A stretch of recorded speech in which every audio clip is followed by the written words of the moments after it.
गुरुर्देवो महेश्वरः गुरुस्साक्षात् परं ब्रह्म तस्मै श्रीगुरवे नमः। व्यासं वसिष्ठनुक्तारं शक्तेः पौत्रमकल्मषं पराशरात्मजं वन्दे सुखतातं तपोनिधिं। नमोस्तुते व्यासविशालबुद्धेः पुल्लारविन्दायितपुत्रनेत्रा येन त्वया भारतदैलपूर्णः प्रज्वालतोऽयं ज्ञानप्रदीपः। स्वस्ति। हेवळंबिनाम संवत्सरं आषाढ़ पौर्णिमा व्यासुడి యొక్క స్మరణ వ్యాస పూజ పరిపూర్తయింది. వ్యాసుడు అష్టాదశ పురాణ సంకలనకర్త, వేద విభాగకర్త. అటువంటి మహాపురుషుణ్ణి స్మరించటం అంటే ఆయన చేసినటువంటి గ్రంథాలను ప్రస్తావన చేయటమే ఒక రకంగా ముఖ్యమవుతుంది. కానీ మనకున్నటువంటి కాలావధి చేత ఎంత తక్కువ మాటలతో సారాన్ని గ్రహించగలమో అంత తక్కువ మాటలతో ఆ గ్రంథ సారాన్ని గ్రహించాలి. వ్యాసుడికి పూజ చేయటం అంటే వ్యక్తికి పూజ చేయటం కాదు, శాస్త్రాన్ని పూజ చేయటం. కానీ పుస్తకాలను చిమటలు పడుతున్నా మనం పుస్తకానికి పూజ చేస్తున్నట్లుగా శాస్త్రాన్ని ఒక మూర్తి మీద ఆవాహన చేసి దాన్ని అర్చించటం చేత వ్యాసుని పూజిస్తున్నట్లుగా మనం భావిస్తూ వ్యాస పూజ చేయడం జరిగింది. ఇక్కడ శంకర భగవత్పాదులు కానివ్వండి, వ్యాసుని ఆశ్రయించి చాలా సాంప్రదాయాలు బయలుదేరాయి. అటువంటి సాంప్రదాయంలో అద్వైతం ఒక సాంప్రదాయం. కానీ అద్వైత సాంప్రదాయం మీద మనం ఎక్కువగా ఇక్కడ చర్చించడానికి అవకాశం లేదు. కాకపోతే గురువు యొక్క ప్రశస్తాన్ని వ్యాసుడి సంబంధంగా ఒక 2 నిమిషాలు ప్రస్తావన చేసుకుని ఆ విషయాన్ని కొంచెం విచారణ చేసి విడిచిపెడతాం. సంసార వృక్షమారూఢాః పతంతి నరకార్ణవే యస్మాన్ ఉద్ధరతే సర్వాన్ తస్మై శ్రీ గురవే నమః. మామూలుగా మనం గురువుకి నమస్కారం పెడుతున్నాం.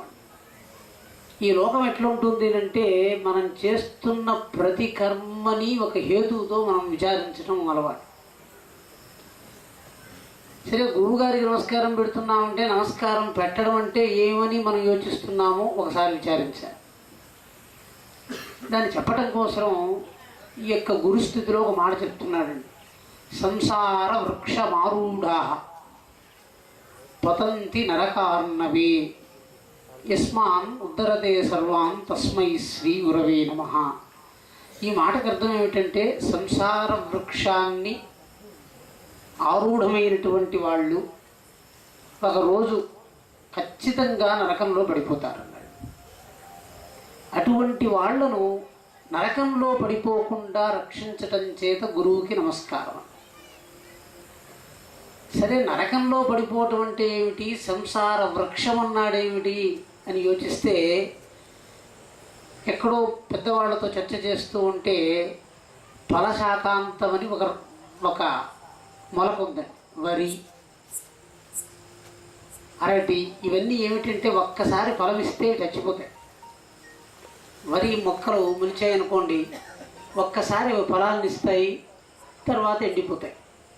కానీ బహువార్షికంగా ఫలాన్ని ఇచ్చేటువంటి వృక్షాలు ఉంటాయి చూసారా, అవి ఫలాన్ని ఇస్తూనే ఉంటాయి. వాస్తవంగా కర్మ చేస్తున్నప్పుడు మనం కర్మను ఎప్పుడు వదిలిపెట్టేస్తాము అనే విచారణ చేయటం మొదలుతో కర్మ మొదలవుతుంది.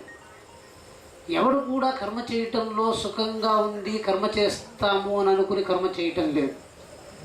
అదే సందర్భంలో కర్మను ఎంతకాలం చేస్తూ ఉండాలనేటువంటి నిర్ణయం కూడా చేసుకోకుండా కర్మ చేయటం మొదలవుతుంది. ఎంతసేపు మాట్లాడాలి అని అంటే ఎవరో ఇంతకు పూర్వం వచ్చి ఇంతసేపు మాట్లాడాలి, అందరూ పెద్దవాళ్ళు, వాళ్ళు ఎక్కువసేపు ఇవ్వచ్చు ఉండలేరు, తొందరగా ముగించేయండి అన్నారు. అంటే మాట్లాడటానికి ఎప్పుడు మాట్లాడటం మొదలు పెడుతున్నాము, ఎప్పుడు ముగించేయాలని లెక్క కట్టుకుంటూనే ఈ లోకానికి వచ్చాం కదండి. మనం ఈ లోకం నుంచి ఒకరోజు మనం అందరం వెనక్కి వెళ్ళిపోవాలి. ఆ వెనక్కి వెళ్ళిపోవడం అనేది 1 సంవత్సరం కావచ్చు, 10 సంవత్సరాలు కావచ్చు, 1000 సంవత్సరాలు కావచ్చు, ఆచంద్ర తారార్కం కావచ్చు, కానీ ఒకరోజు వెనక్కి వెళ్ళాలి. ఎప్పుడు వెనక్కి వెళతాము, ఎందుకు వెనక్కి వెళతాము, ఎంతకాలం ఇక్కడ ఉంటాము అని అనుకోవటానికి కొన్ని దృష్టాంతాలు, కొన్ని వ్యవహారాలు చెప్పాలి. ఏంటి అని అంటే, ఈ రోజు నుంచి రాత్రి రేపు ఉదయం మనం నెల్లూరుకి వెళ్దాము అని అనుకుని నెల్లూరుకి బయలుదేరాడండి. ఆ బయలుదేరిన వెంటనే వాడు భార్య ఎవరో ఇంట్లో ఉండే ఆవిడ అడుగుతుంది, ఎప్పుడు వస్తారండి మీరు మళ్ళీ తిరుపతికి అంటే, మనం ప్రయాణాన్ని మొదలుపెట్టినటువంటి మరుక్షణం మన ప్రయాణం మళ్ళీ వెనక్కి వస్తుందా అని చర్చిస్తుంది. అంటే దానివల్ల మనకు అర్థమయ్యేది ఏమిటంటే, మనం ఏ ఊరి వాళ్ళం అని చెప్పాలంటే ఎక్కడి నుంచి ప్రయాణాన్ని మొదలుపెట్టామో అక్కడికి వస్తే అది ఆ ఊరి వాళ్ళం అవుతాం అన్నాడు. లేదండి ప్రయాణం మొదలుపెట్టాం మళ్ళీ వెనక్కి వచ్చేది లేదు, తిరుగుతూనే ఉంటాము అని అంటే వాడు ద్రిమ్మరుడైనారు. అంటే మనము పరలోక వాసులమా ఇహలోక వాసులమా అన్నటువంటి విచారంతో శాస్త్రం మొదలవుతుంది. మనం పరలోకం నుంచి ఇహలోకానికి వచ్చామా, ఇహలోకం నుంచి పరలోకానికి వెళ్తున్నామా? ఎందుకు ఈ విషయం అంటే, ఇహలోకం నుంచి పరలోకానికి వెళ్ళాలంటే ఎప్పుడు సొంత ఊరికి వెళ్తామని మనం అడుగుతున్నట్టు లెక్క. పరలోకానికి ఇహలోకానికి వచ్చాము, ఇది నా సొంత ఊరు కాబట్టి నేను పరలోకానికి వెళ్తున్నాను, ఇహలోకానికి వస్తున్నాను, ఇహలోకంలో ఉంటున్నాను, పరలోకానికి వెళ్తున్నాను. ఇది నిరంతరం జరుగుతున్నటువంటి ప్రక్రియ.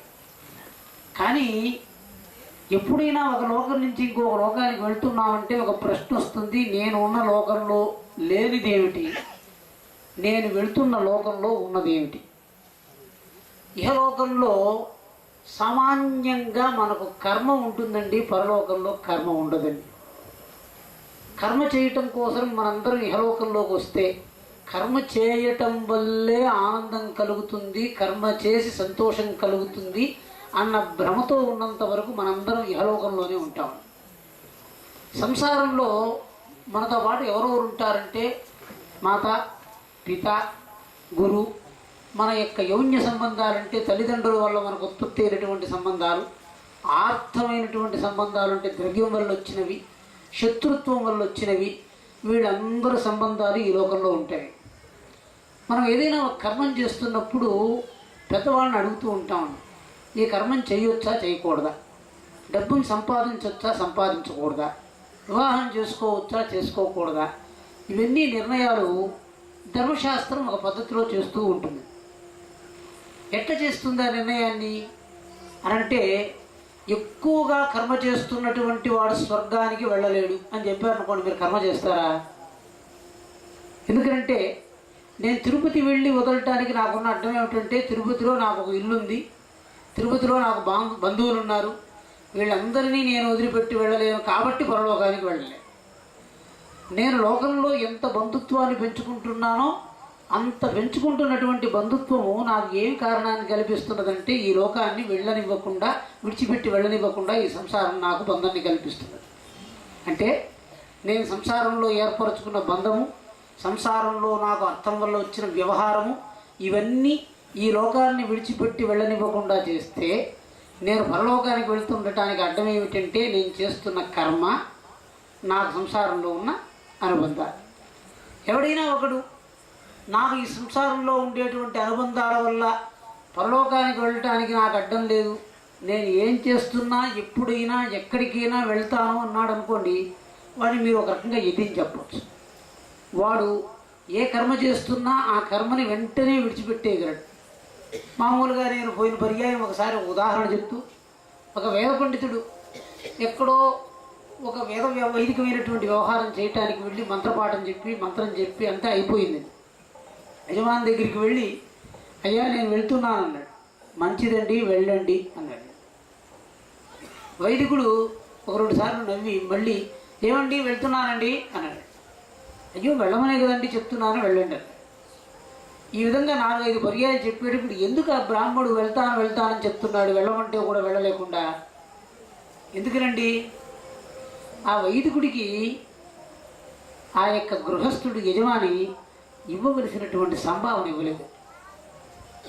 కేవలం 4 వైదిక వచనాలు చెప్పి, ఈ వైదిక వచనాలు చెప్పటం వల్ల ఈ గృహస్థుడు నాకు సంభావన ఇవ్వాలి, ఈ సంభావన ఇవ్వకపోతే నేను ఇక్కడి నుంచి వెళ్ళలేను అని అనుకోవటం చేత 4 మాటలు చెప్పినటువంటి బ్రాహ్మణుడు ఆ యొక్క గృహస్థుడి యొక్క ఇంటిని వదిలిపెట్టలేకపోతున్నాడు.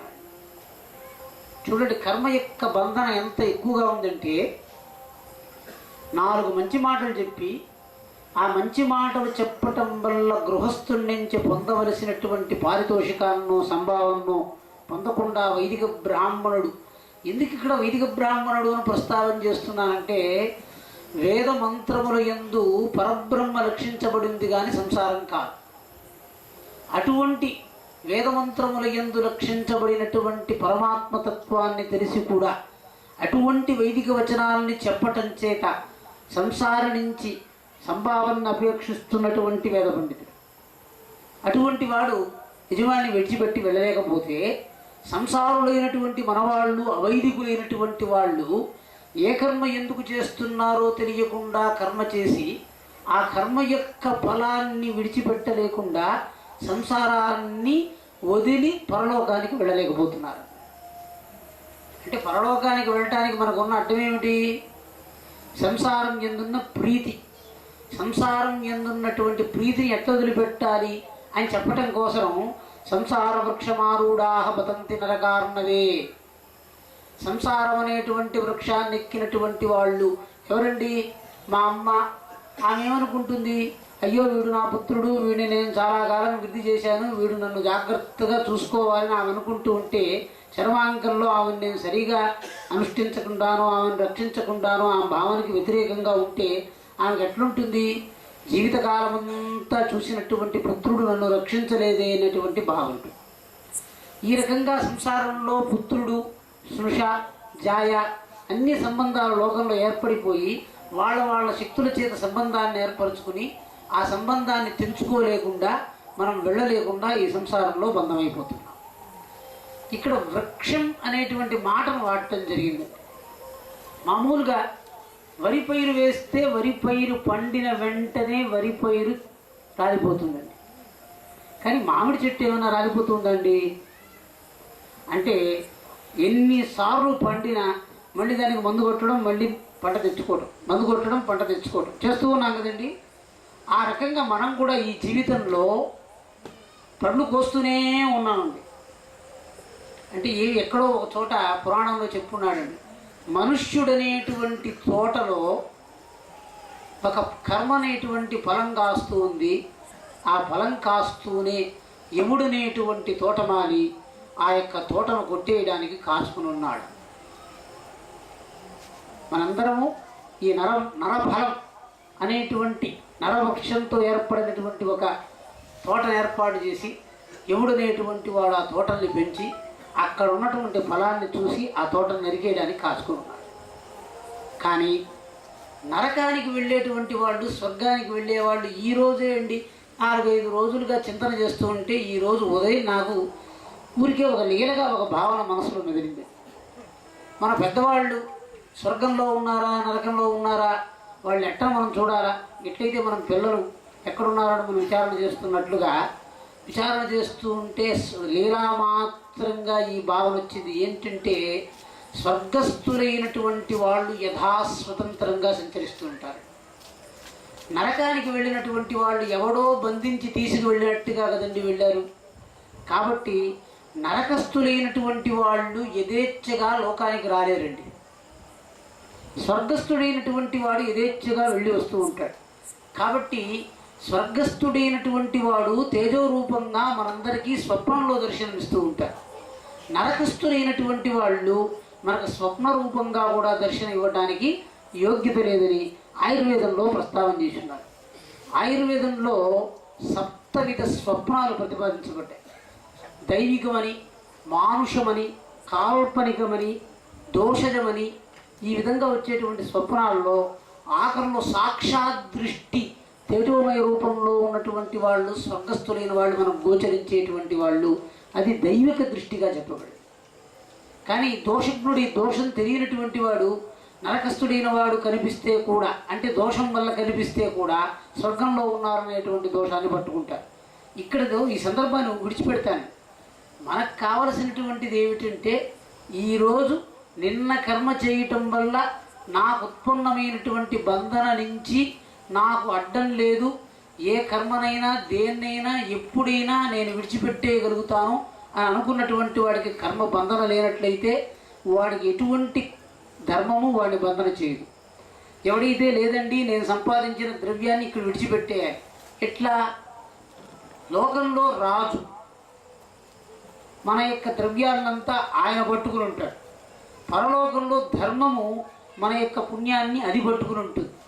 మనందరం ఈ లోకాన్ని విడిచిపెట్టి వెళ్ళటానికో పరలోకంలో నుంచి ఇక్కడికి రావటానికో అడ్డం లేకుండా ఆత్మ వ్యవహారం చేయటానికి చేసేటువంటి వ్యవహారం మీదే మనకు ఆసక్తి ఉంది. వేద పండితుడు ఎట్లయితే వైదిక మంత్రాలను చెప్పి గృహస్థుని విడిచిపెట్టి బయటికి వెళ్ళలేకపోతున్నాడో, మనందరం కూడా ఈ లోకంలో అటువంటి కర్మల్ని చేసి తగులుకుని పోయి ఈ లోకాన్ని విడిచిపెట్టి వెళ్ళాలి అని అనుకుంటూ ఉంటూ వెళ్ళలేకుండా పోతున్నాం. వృక్షం అనే మాటకు అర్థం ఏమిటి తెలుసా? వృక్షం అంటే ఏంటండి అంటే, సామాన్యంగా వృక్షము దానంతటది పడిపోతుంది. సంసార వృక్షం యొక్క లక్షణం ఏమిటంటే అది ఎప్పుడూ పడిపోదు అన్నాడు. గొడ్డలి పెట్టి నరికితే తప్పనిచ్చి పడనది అని అర్థం ఇచ్చున్నాడండి అమరకోశంలో వృక్షానికి. సంసార వృక్షం అంటే ఏంటంటే గొడ్డలి పెట్టి నరికి తోయవలసినటువంటి చెట్టు. ఖచ్చితంగా ఒక్కరోజు మాత్రము మనము ఆ యొక్క వృక్షాన్ని గొడ్డలి పెట్టి కొట్టాలి, లేకపోతే ఆ వృక్షం పడదు. పొడవేయవలసిన అవసరం ఎప్పుడు వస్తుంది? మనం కల్పించుకున్న భావనలన్నీ తప్పు, ఆ భావనల మీద ఆధారం ఉన్నటువంటి సంతోషమో తృప్తో తప్పు. ఈ భావాన్ని ఇక మీదట నేను చెయ్యలేకుండా ఉన్నాను అన్న భావాన్ని ఎవరు చేస్తారో వాళ్ళకి అది నరకప్రాయంగా కనిపిస్తూ ఉంటుంది. అది మనకు ఎట్లా తెలుస్తుంది అంటే, ఈ శరీరం నేను అనుకుని మనం ఈ శరీరాన్ని పోషిస్తున్నాం. ఇబ్బంది ఏంటంటే ఇల్లు వదిలిపెట్టి వెళ్ళిపోవచ్చు. ఈ దేహము పురాణ శాస్త్రాన్ని బట్టి భోగాయతన శరీరం అండి. భోగాయతనం అంటే ఏంటంటే మనకు ప్రపంచంలో ఉన్న విషయాల్ని భోగంగా మార్చి మనం అనుభవించేటట్లుగా చేసేది. తమాష ఏమిటంటే ఇదే ప్రపంచము ఒకడికి భోగాన్ని ఒకడికి నరకాన్ని ఇస్తూ ఉంటుంది. ఎట్లంటారు? ఇదే ప్రపంచం అండి, నాకు చలిగా ఉంది, నాకు కష్టంగా ఉంది అని చెప్తున్నారు కదండి. మామూలుగా ఓషధి అనే మాటకి అర్థం ఏమిటండి? ఓషధి అనే ఒక మాట ఉన్నదండి. ఓషధి అనే మాటను చెప్పటానికి పూర్వము మీకు ఒక మాట చెప్పాలి. ఉషా అని ఒక మాట ఉంది. ఉషా అంటే ఏమిటండి అర్థము? ఉషా అంటే సూర్యుడి యొక్క కిరణము పుట్టే చోటు అని అర్థం అండి. సూర్యుడి యొక్క మొట్టమొదటి కిరణం పుట్టే చోటు ఉషస్సు కదండి. అటువంటి కిరణం పుట్టే చోటు నుంచి పుట్టేది ఏమిటండి? ఉష్ణం. ఉషస్సు నుంచి పుట్టేది ఉష్ణం అండి. ఆ ఉష్ణం నుంచి పుట్టేది, ఉష నుంచి పుట్టేది ఓష. ఓష నుంచి పుట్టేది ఓషధి. ఈ ఓషధి ఏం చేస్తుంది అది చెప్పాలండి మీరు. ఓషధుల నుంచి అన్నం పుట్టిందండి. ఎవడో ఉదయం నన్ను ఎవరో ప్రస్తావన చేస్తూ ఉంటే మాంసం యొక్క భక్షణ అవసరమా, ఎందుకు మాంసం తినాలి, ఎందుకు మాంసం తినకూడదు అనే ప్రస్తావన చేస్తే మీకందరికీ మీరు ఏం కావాలి అనేటువంటి ఫలాన్ని కర్మ చెయ్యకుండానే ఇచ్చేస్తే మనం సంతోషపడతామా? కర్మ చెయ్యకుండానే కర్మ చెయ్యటం వల్ల వచ్చే ఫలాన్ని ఇచ్చేస్తే మనం సంతోషపడతామా? ఒకసారి యోచిస్తే శాస్త్రం చెప్పింది లేదు అన్నాడు. ఎట్లా? ఎవడికో సంతానం కలగలేదు, కలగకపోయేటప్పటికి ఎందుకురా నాయనా నువ్వు కష్టపడటం, వ్యవహారం చేయటం, ఇవంతా ఎందుకు, వివాహం చేసుకోవటం, భార్యను పోషించటం, సంసారికమైన వ్యవహారం చేయటం, నీకేమీ కష్టం లేకుండా నేనే నీ పుత్రునిగా ఉన్నా, నన్ను పెంచుకుంటే వాడు ఒప్పుకుంటాడా? ఒప్పుకోడు. అంటే లోకంలో ఇది నాది అని అనుకోవటానికి ఒక హేతువు కావాల్సి వస్తుంది. ఆ హేతువే ఒక రకంగా అది ఉష, అదే ఓషధి.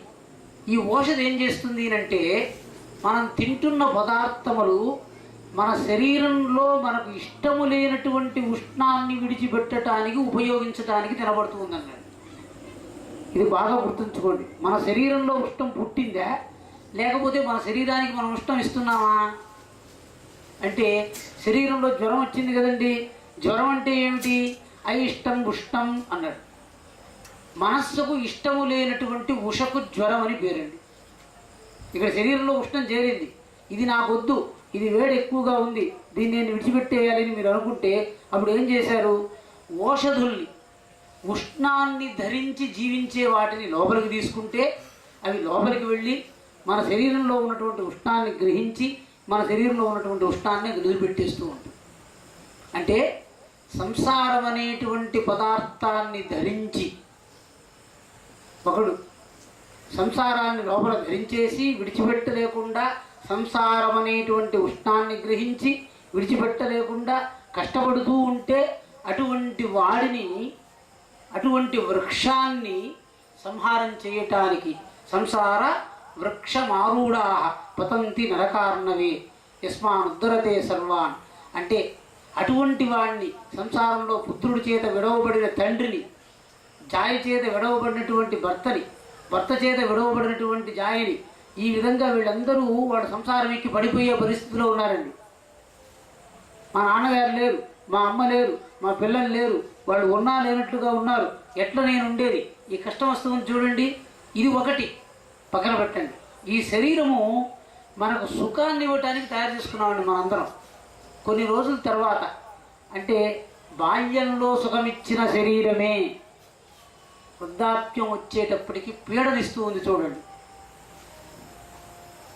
అంటే వేదంలో జుభిహి హిత జరిమాసు నహాస్తు, వృద్ధాప్యంలో ఈ శరీరము వృద్ధాప్యంలో కూడా నాకు సుఖమిస్తుండుగాక అని వైదిక ప్రార్థన ఒకటి ఉన్నదండి. ఈ శరీరం ఏం చేసింది? మనం వేరే వాళ్ళు కాదు, మన శరీరమే ఒకరోజు మనకు ప్రతిరోజు సుఖం ఇవ్వటాన్ని ఆపి కష్టాన్ని ఇవ్వటానికి మొదలు పెట్టడం చేసిందండి. అటువంటి శరీరం ఎట్లుందంటే గాడిద చాకరీగా ఉందండి. గుడ్డి కళ్ళేసుకుని జీవితకాలం తిరుగుతూ ఉండాలి. ఏమాత్రం సుఖం ఇవ్వనటువంటి శరీరాన్ని మోస్తూ ఉండాలి. అది కష్టపెడుతూ ఉంటుంది మనల్ని, అయినా మొయ్యాలి. ఎప్పుడు మంటగా ఉంటుంది శరీరం. అయ్యా శరీరం అంతా మండుతూ ఉంది, శరీరం అంతా చాలా కాలిపోతున్నట్లుగా ఉంది, చల్లగా లేదు, అయినా కూడా ఈ శరీరాన్ని పట్టుకుని మొయ్యాల్సినట్టుగా ఉంది, ఇది వద్దనుకున్నా కూడా నేను వదిలిపెట్టలేకపోతున్నాను. ఇదండి సంసారం. ఎంతకాలం కావాలని పోషించిన శరీరాన్ని అది కష్టపెడుతుంటే కూడా వదిలిపెట్టలేని స్థితి ఉన్నప్పుడు, మనకు సుఖం ఇవ్వకుండా కేవలం కష్టమే ఇస్తూ ఉంది అన్న శరీరం మనతో ఉన్నప్పుడు అది సంసారం అవుతుంది.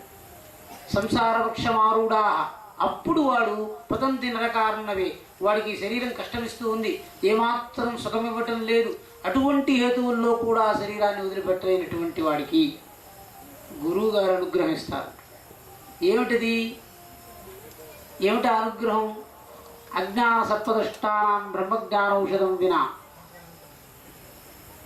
అజ్ఞానం అనేటువంటి ఒక సర్పం కరిచి ఈ శరీరాన్ని నేను వదిలిపెట్టలేకుండా ఉన్నాను, ఇంకా పట్టుకునే తిరగాల్సి వస్తూ ఉంది అని కష్టం వచ్చినప్పుడు దాన్ని వదిలిపెట్టలేని నాడు మీకు ఖచ్చితంగా గురువు అవసరం అవుతున్నాడు.